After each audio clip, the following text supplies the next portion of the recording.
시사해설 시간입니다. 이 화이트하우스와 의회의 관계가 계속 악화 일로를 걷고 있습니다. 이민법 행정명령을 비롯해서 이란과의 핵 협상 등의 양측의 의견과 입장이 첨예하게 다르고 또 이에 대한 충돌이 계속되고 있기 때문이죠. 따라서 현재 진행되고 있는 여러 가지 국내 문제를 비롯해서 국제 정책에 이르기까지 불협화음이 아주 심각한 상태입니다. 자, 무엇이 문제인지 또 어떤 우려들이 제기되고 있는지 양측의 주장은 무엇인지 살펴보도록 하겠습니다. 김정일 해설위원 나오셨습니다. 자, 공화당 상원 의원들이 이란 리더에게 직접 보낸 경고 서한 때문에 이 화이트하우스가 크게 화를 내고 있는 그런 상황인데요. 그렇죠. 뭐 대노했다 이제 그런 얘기인데 최근에 두 가지 이례적인 일이 있죠. 하나는 이제 그 의회가 이스라엘의 총리를 불러서 연설을 시킨 거, 오바마 대통령하고 전혀 사전 협의 없었고 이 나타냐후의 입을 통해서 오바마의 이란 정책을 비난하는 것을 시도했다는 거. 이거 이제 굉장히 불쾌한 일이겠죠, 상대한테는.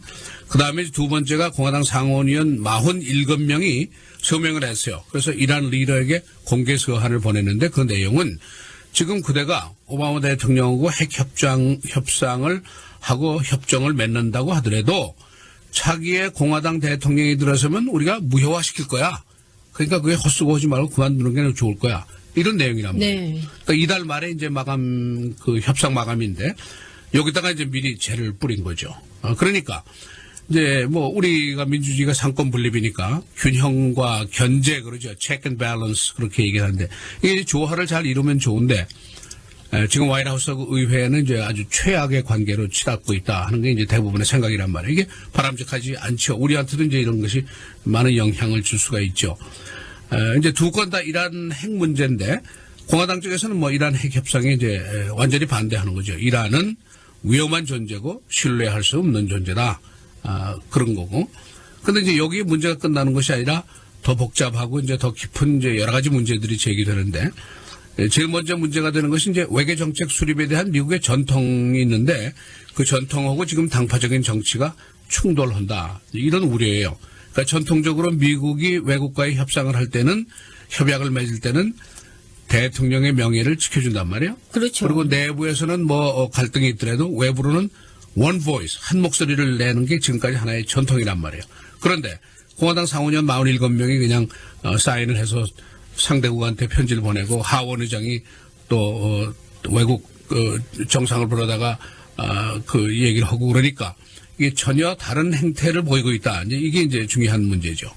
그다음에 이제 행정수반 즉 대통령하고 의회에 대한 권한의 범위가 어디까지냐 이 논쟁이 이제 점점 더 심해진단 말이에요. 지금 논쟁 벌이는 것이 이란하고 핵 협상을 맺을 수 있느냐 이 얘기란 말이에요. 그다음에 지금 현재 이제 이 시간 현재 의회에서 지금 진행되는 게 청문회가 진행되고 국무장관 뭐 국방장관이 지금 다 나가 있는데 그게 뭐냐면 아이시스와의 전쟁을 하는데 대통령이 그 무력을 쓸 수 있는 권한이 있느냐 여기에 대한 걸 또 지금 네. 따지고 있는 거예요 의회에서. 그런데 이제 그것까지 좋은데 우리 커뮤니티도 많은 영향이 있는 것이 이민 행정명령 같은 거 이민 행정명령이라는 거를 대통령이 내릴 수 있느냐 없다 있다 이거 가지고 지금 논쟁을 벌이다가 이민 행정명령 실시도 지금 되지 않고 있잖아요. 우리 커뮤니티들이 영향받는 사람들이 그럼요. 많단 말이에요. 네. 그러니까 이게 이제 의회하고 행정부하고 알력이 벌어지고 갈등이 있는 게 한두 건이 아니고 여러 개가 겹치고 계속 그 관계가 악화되다 보니까 이민 문제 같은 거 이게 해결이 전혀 되지 않고 논쟁만 벌이고 있단 말이에요. 이게 이제 바로 우리한테 직접적으로 영향이 미치는 것이죠. 그러니까 미국이 이제 내부적으로 정치권 갈등으로 인해서 국제사회에서 미국의 신뢰도가 떨어지면 이걸 어떡하냐 그런 게 있죠. 그러니까 지금 이란 쪽에서 지금 얼떨떨할 거 아니에요. 한참 협상을 줄다리기를 하고 있는데 옆에서 의원들이 47명이나 서명을 해서 그거 해봐야 소용없어 그렇게 얘기하니까 이걸 협상을 해야 되느냐 안 해야 되느냐 갈등이 있을 거 아니에요. 그렇죠. 네. 그러니까 국제사회에서 미국의 신뢰도가 이게 떨어지면 어떡하냐 손상되면 어떡하냐 그런 걱정이 있죠. 그다음에 이제 국내 정치에서 공화당 민주당 대결이 파장이 심화하면서 국민들의 반응이 어떻게 나갈까? 국민들의 선거에서 어떻게 이게 표심이 나타날까? 이제 그런 이제 일도 있죠. 그러니까 이제 이란 핵 협정에 대해서는 민주당 측 의원들의 반대도 꽤 있었어요. 그래서 이제 이것이 그 의회 대 화이트하우스의 대결로 갈 가능성이 있었는데 지금 이제 이상한 편지들이 갔고 이스라엘 총리가 와서 연설을 했고 그러니까 이게 의회 대 또 화이트하우스의 싸움이 아니고 또 민주당 공화당의 싸움으로 번지고 이렇게 아주 굉장히 복잡한 역학관계가 지금 조성이 되고 있는 그런 상황입니다. 그렇군요. 자, 공화당이 이렇게 외국 정부에 서한을 보내는 것, 이 전례가 없는 일 아닌가 싶은데요. 굉장히 드문 네. 일이죠. 오늘 이제 아침에도 정치평론가들이 나와서 이런 전례를 쭉 찾는데 굉장히 드문 일이에요. 잘 찾지를 못해요. 그러니까 이제 이란 핵 문제를 가지고 오바마 대통령에는 베이직이 이거예요. 최소한도 10년 동안 핵 개발을 동결하자. 일단은. 그래야 뭐 이 얘기가 될 거 아니냐. 지금 다 포기하라 그러면 이 사람들이 말 안 들을 거고.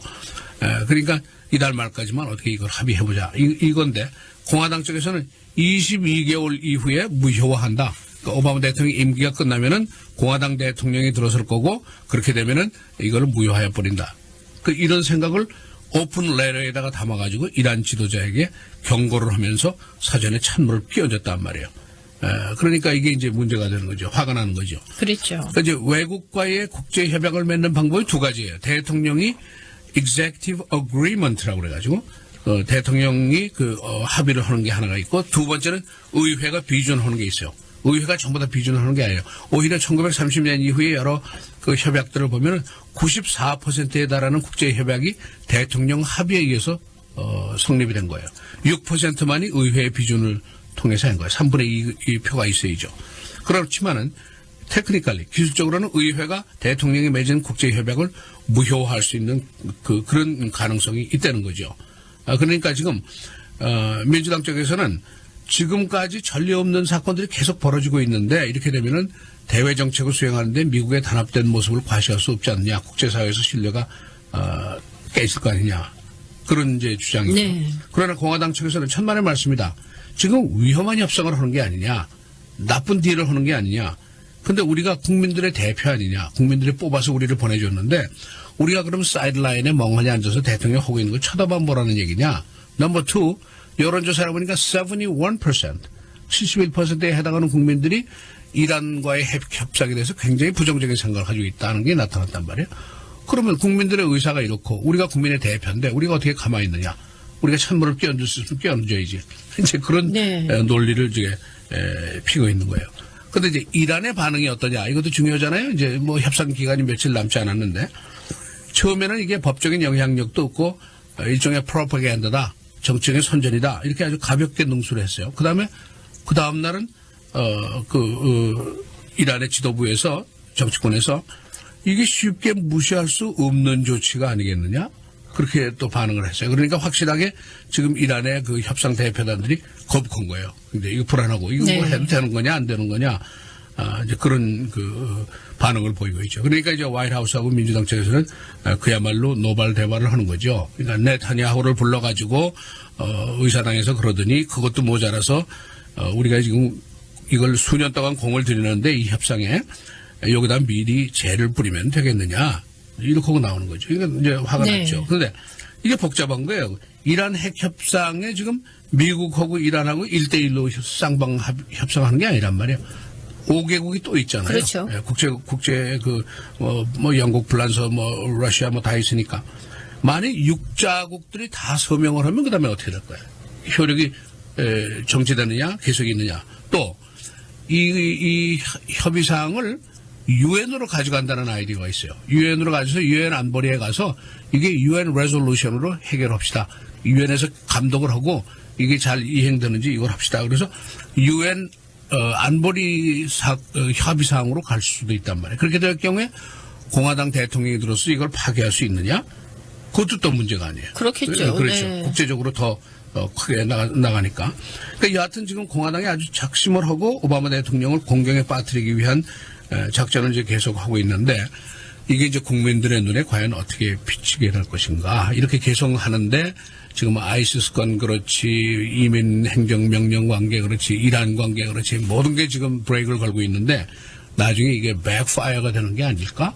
네. 그런 것도 있어요. 그러니까 일부에서는 국민들이 공화당 잘한다, 좀 브레이크 잘 건다 하는 사람도 물론 있죠.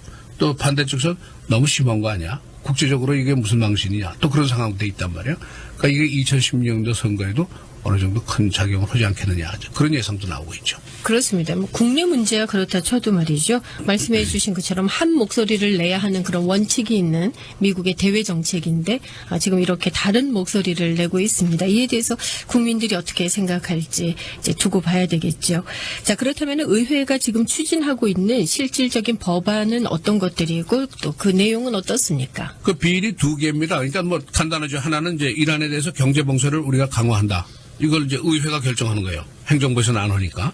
행정부에서 자꾸 풀어주려고 그러는 거 아니에요. 협상을 하고 풀어주겠다 하는 건데. 근데 두 번째 비일은 그 국제협약을 대통령이 한다고 하더라도 의회가 검토권을 갖는다. 아까 말씀드린 대로 의회가 비준하는 게 있고 대통령이 합의하는 게 있잖아요. 국제협약을 맺는데. 우리가 비준권은 물론 가지고 있고 의회에서. 그러나 대통령이 국제협약에 대해서 합의를 한다고 하더라도 함부로 못한다. 네. 우리가 리뷰를 해야 되겠다. 그 법안이에요 지금. 그러니까 이 두 가지 법안이 성안이 되면은 공화당 쪽에서 지금 veto proof. 이게 왜냐 민주당 의원들이 많이 여기 지지를 하니까 3분의 2선이 되면은 대통령이 veto 못 하잖아요.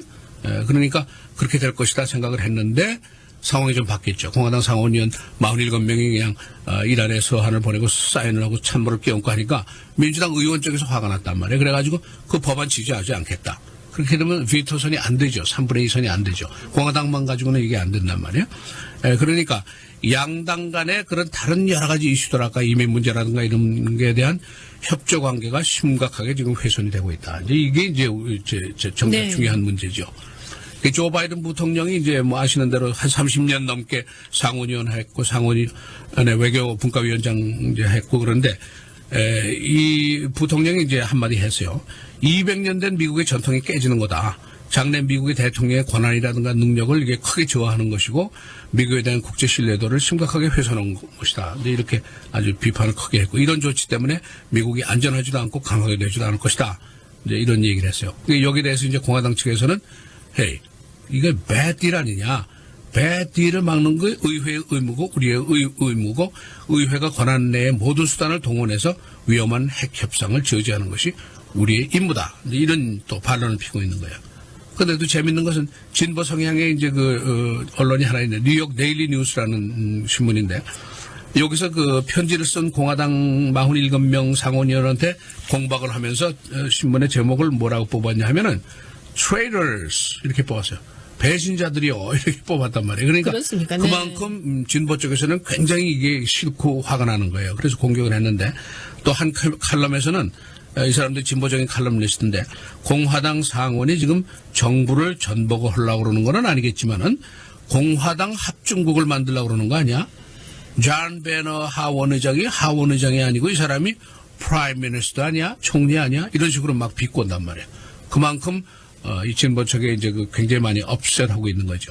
그러나 미치 맥코넬 공화당 상원 총무 같은 사람은 이게 국가 안보가 달린 중차대한 문제고 국제 협상의 의회가 옆에 앉아서 손 붙들고 그냥 쳐다만 보고 있으라는 얘기냐. 우리는 국민들이 뽑아낸 대표들이라는 거 잊어버리지 마라. 이제 이렇게 하고 반박을 또 하고 있는 것이죠. 이제 그런가 하면 민주당 일각에서는 공화당이 지금 이제 상원의원들이 서신 보낸 것이 이게 법을 위반한 것이다. 네. 이제 그런 얘기예요. 로건 액트라는 그 법이 있어요. 근데 이런 내용입니다. 정부의 허가 없이 외국 정부에게 편지를 썼고 그 목적이 정부의 결정을 훼손하는 것이 목적일 경우에는 위법이다. 그런 법이 있어요. 그러니까 여기에 맞아떨어지는 게 아니냐 이제 이런 얘기죠. 네. 그런데 이제 또 다른 법률 전문가들은 이게 공화당 상원의원들이 보낸 편지가 오픈 레터다 이거죠. 그래서 마치 신문에다가 오피니언란에다가 우리는 이렇게 생각합니다 하고 공개적으로 자기 의견을 제시하는 거고 별로 다르지 않다 이거예요. 그렇기 때문에 이걸 법을 위반했다고는 볼 수가 없다. 또 그런 다른 의견을 가지고 있어요. 그러니까 논쟁이 굉장히 복잡합니다. 그렇군요. 거기다가 네. 이제 국민들 중에 한 71%, 절대 다수죠. 이 사람들은 이란 핵 협상이 성공할지에 대해서 우리는 의문시한다. 굉장히 그 부정적인 생각들을 가지고 있는 게 훨씬 많아요. 이제 그래서 이제 논쟁이 간단치가 않다는 말씀입니다. 그렇군요. 자, 화이트하우스와 의회의 관계가 여러 가지 문제들로 인해서 계속 악화 일로를 걷고 있습니다. 현재 진행 중인 상황들 그리고 이러한 이슈들이 상충하는 그 배경에 대해서 종합해서 살펴봤습니다. 오늘 수고하셨고요. 내일 이 시간에 다시 뵙겠습니다. 고맙습니다. 감사합니다.